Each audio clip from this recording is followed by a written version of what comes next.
বিসমিল্লাহির রহমানির রহিম। আসসালামু আলাইকুম প্রিয় বন্ধুরা। বন্ধু, এই পৃথিবীতে সবাই একদিন তোমাকে ছেড়ে চলে যাবে, মা বাবাও।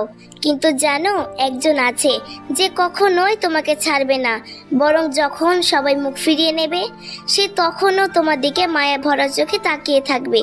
সে কে জানো? সে হলো আমাদের প্রিয় আল্লাহ রাব্বুল আলামিন।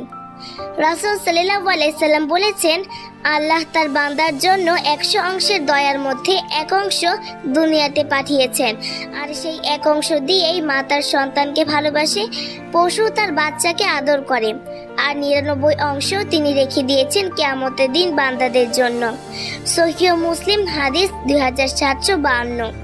বন্ধুরা, যখন কেউ তোমার পাশে থাকে না, যখন রাতের অন্ধকারে কান্না আসে, আল্লাহ তখনও তোমার কান্না শুনছেন। তিনি আমাদের যত্ন নিতে ভুলেন না।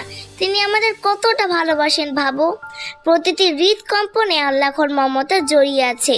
বন্ধু, তুমি কি কখনো আল্লাহর এই ভালোবাসা অনুভব করেছো? আসসালামু আলাইকুম ওয়া রাহমাতুল্লাহ।